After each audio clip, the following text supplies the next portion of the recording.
टंगस्टनचा melting point काय आहे 2000 पेक्षा जास्त आहे, तर ते लिक्विड स्वरूपात होईल का तो? नाही. मग हे सगळं काय केलं आपण, हे सगळं लॉजिक बिल्ड करून काय केलं, बल्बचं निर्मिती. बरोबर. त्याच्यामधून चला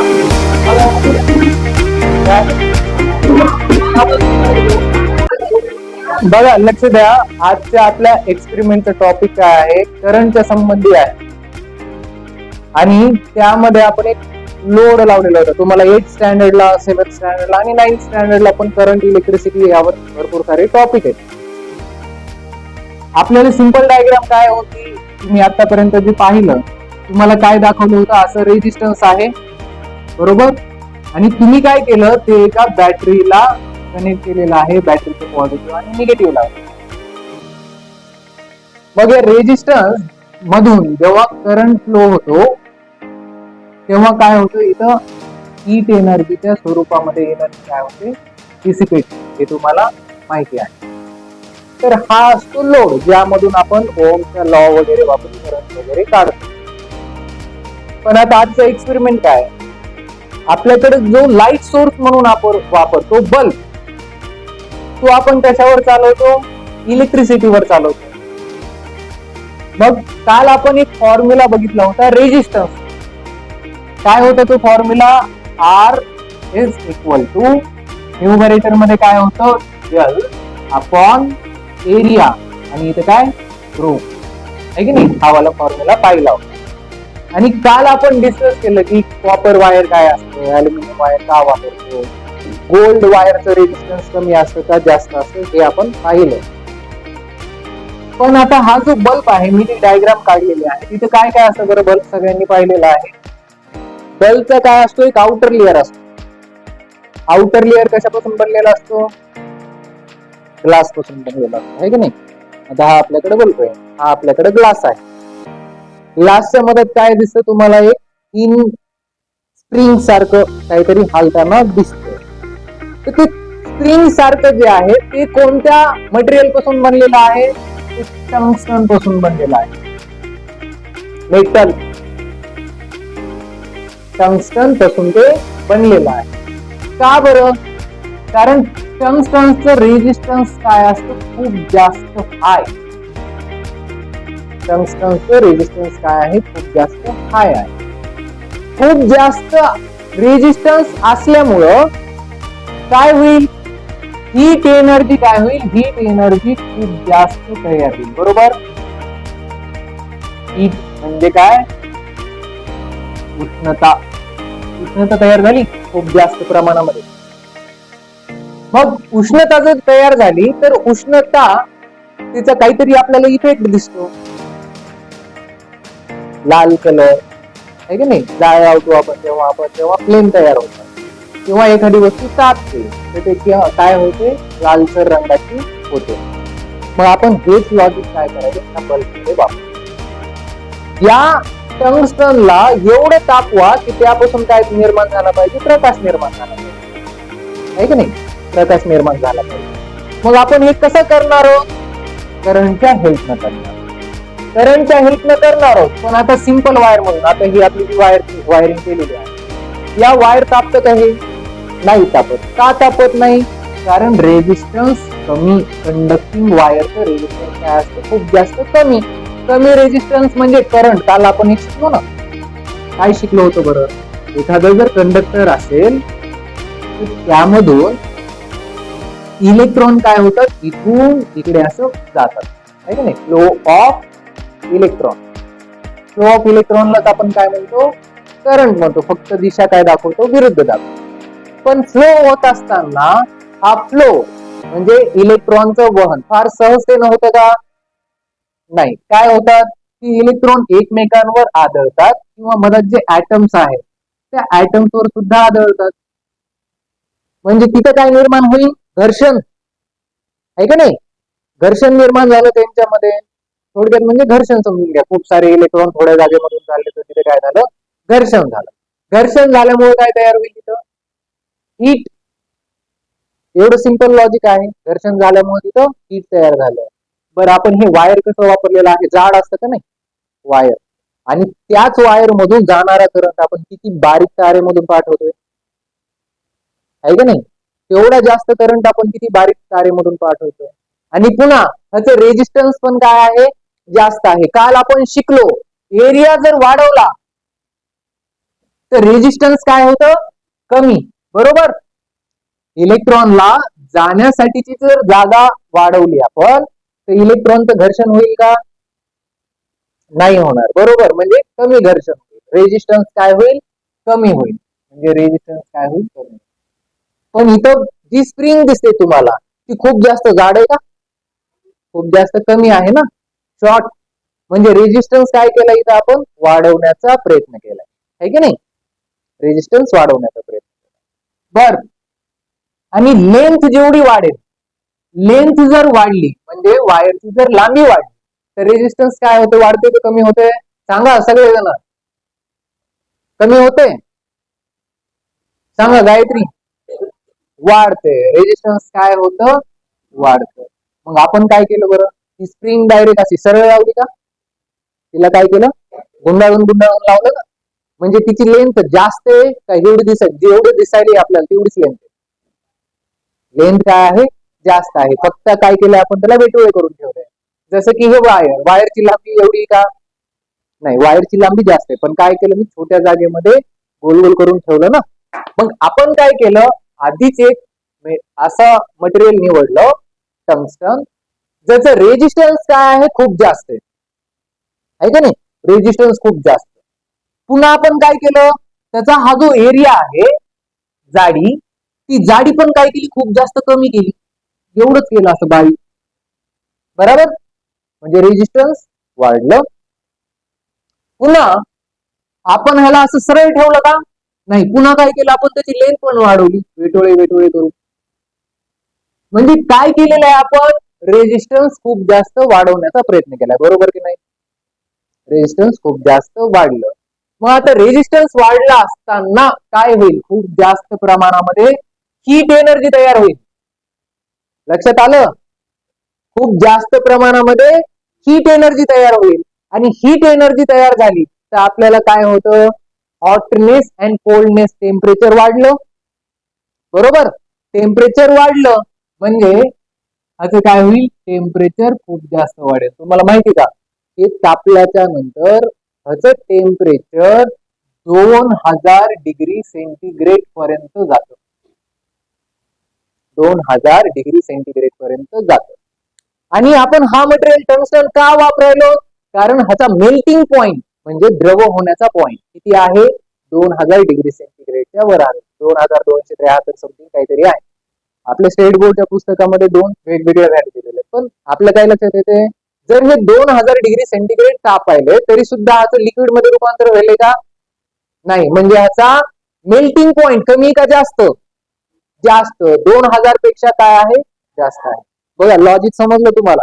एखाद्या वस्तूला तापवलं की काय होते, त्याचा रंग बदलतो, म्हणजे हीट हीट एनर्जी बाहेर पडते आणि ती काय होते, ब्राईटर स्पॉट होते.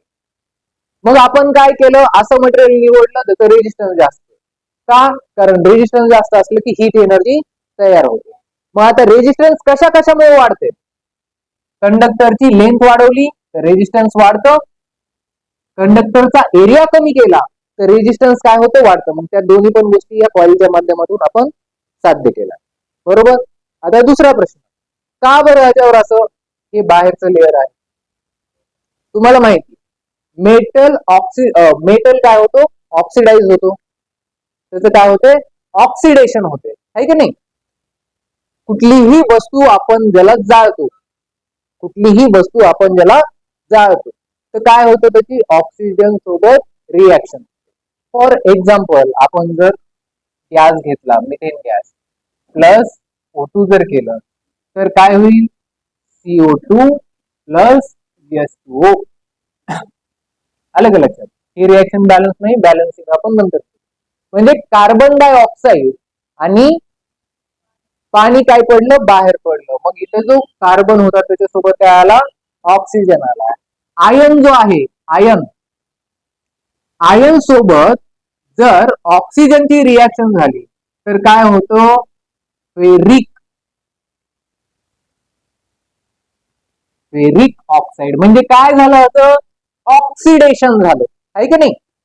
मग आपण त्याला काय म्हणतो, रस्टिंग झाली, रस्ट झालेला आहे. समजा एखादा तुमच्याकडे पत्रा असला, हा पत्रा असला आणि तो तुम्ही तोडण्याचा प्रयत्न केला तर तुटतो का?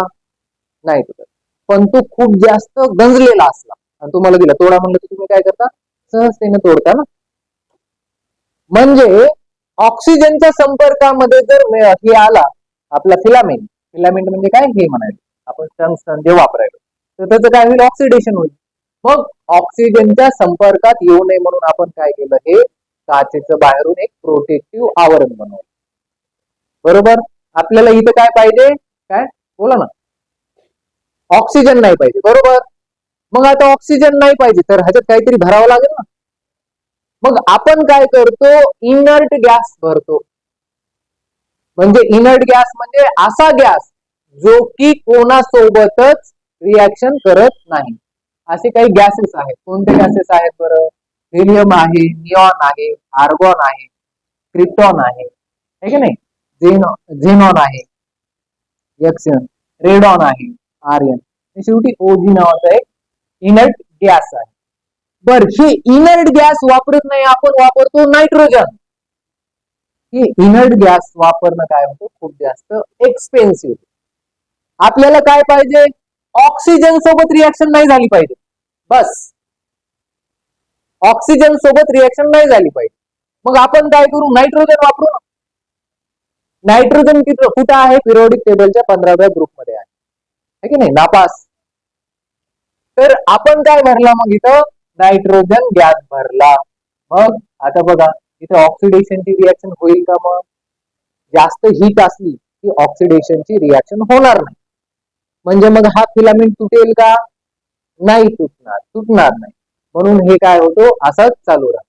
म्हणजे आपण काय केलं, एक जास्त रेजिस्टन्स आणि जास्त मेल्टिंग पॉइंट असलेला इलिमेंट घेतला, टंगस्टन. त्यापासून काय केलं, एक फिलामेंट म्हणजे हे वायर आहे ना मध्ये लावलेलं, ते तयार केलं आणि त्याला काय केलं, करंट, त्याच्यामधून काय केलं आपण, करंट पास केला.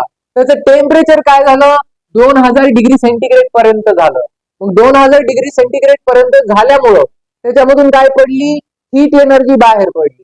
हीट एनर्जी इन्फ्रारेडच्या माध्यमातून बाहेर पडत असते, म्हणून आपल्याला येलोइश, डार्क रेड वगैरे कलर दिसत असतो.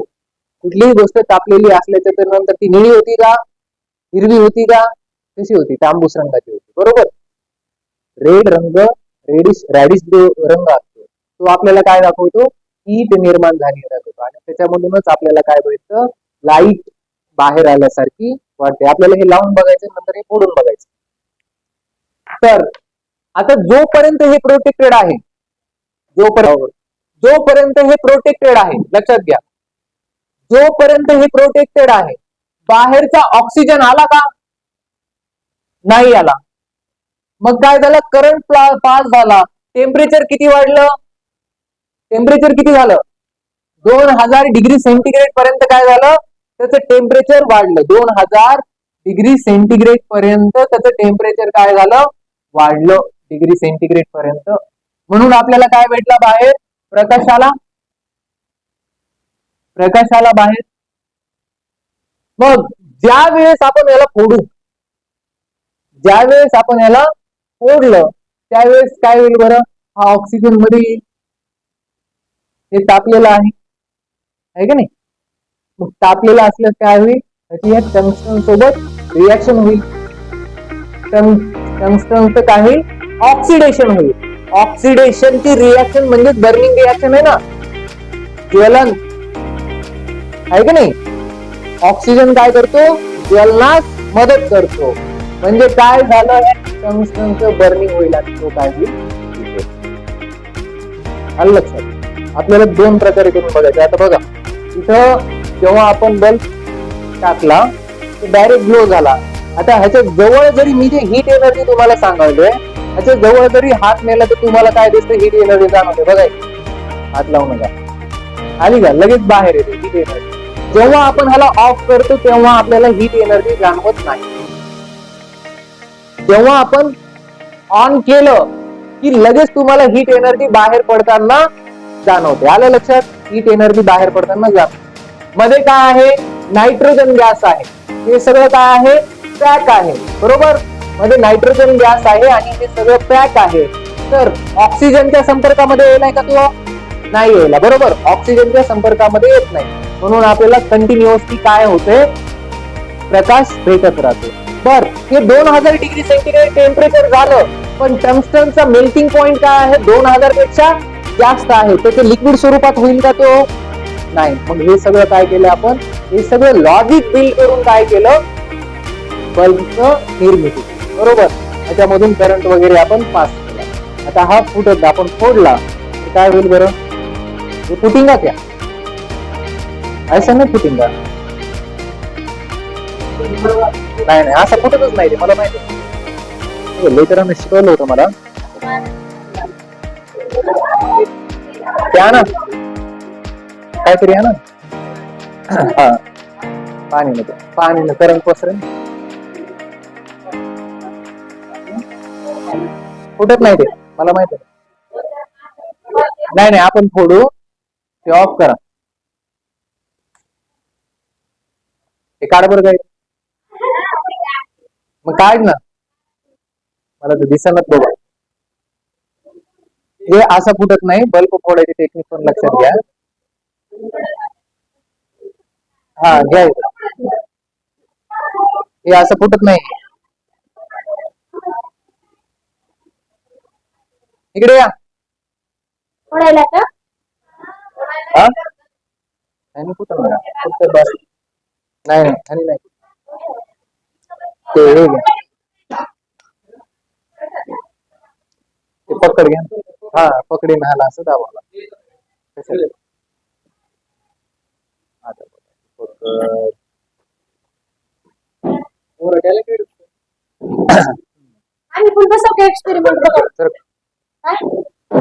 आपण फोडू, हा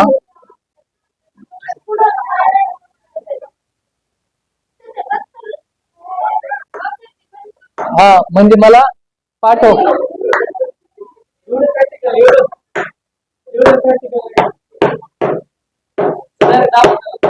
नाही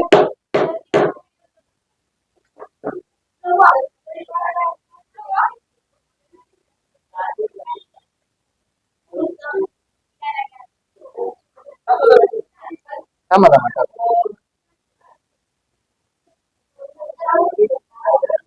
आता बघा, हे वायरला हात लावून दाखवणार, आरडू नका फक्त.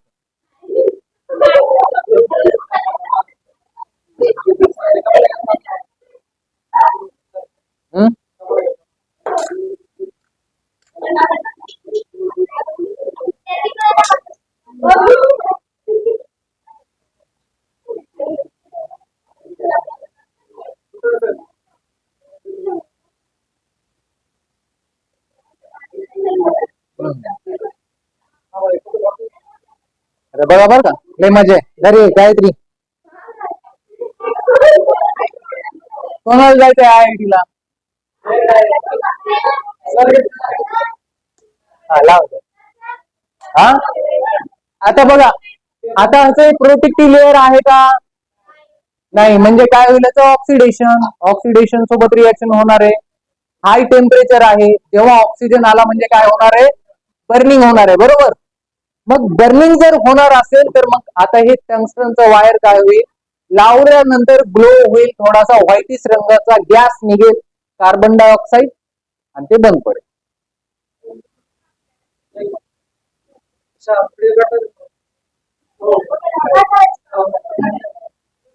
हा ठीक आहे, काढू का, बघा.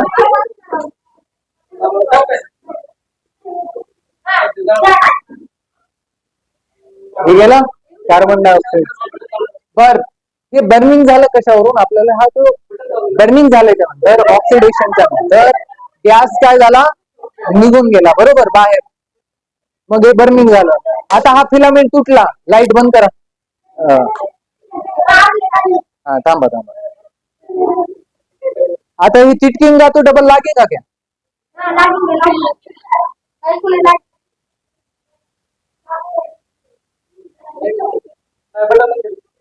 बटन बंद केलं,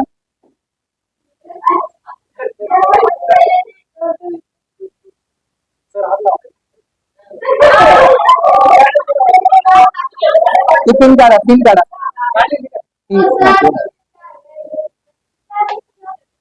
डेड नाही रे.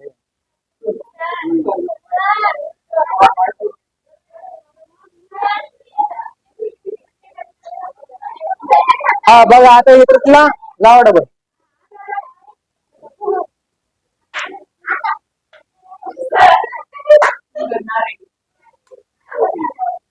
आता इकडून तुटला म्हणजे काय झालं होतं, तो ब्रेक झाल्यामुळं करंट पास होणं काय झालं, बंद झालं. बरोबर. जेव्हा तो डबल चिटकला तर डबल काय होईल, त्याच्यातून करंट पास होईल. बरोबर.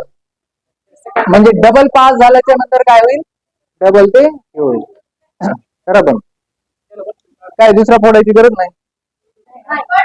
हा फोडा फोडा. आलं का लक्षात. तर सांगायचा मुद्दा हे आहे, आपण ही ऍक्टिव्हिटी का घेतली. बघा तुम्हाला 8th स्टँडर्डला पण हा चॅप्टर आहे, 9thला पण आहे. इलेक्ट्रिसिटी बद्दल भरपूर सारा आपण तिथे बघतो. फक्त आपल्याला रेजिस्टन्सचा फॉर्म्युला पार्ट असणं गरजेचं नाही. ते तर आहेच, आपण करणार होतो ते. पण याचं ऍप्लिकेशन करून जे इक्विपमेंट्स आपण बनवले, त्या इक्विपमेंट मध्ये आपण काय काय लॉजिक वापरून आपण एक वस्तू तयार केली. बरोबर. कोणी बनवलाय हा बल्ब? कोणत्या सायंटिस्टने बनवलेला आहे सांगा. 50 पाय.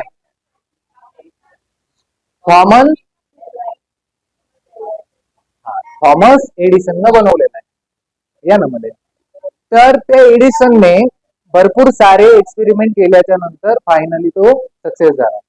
सुरुवातीला म्हणजे एक बल्ब बनवण्यासाठी त्याचे हजारो एक्सपेरिमेंट काय झाले, फेल झाले.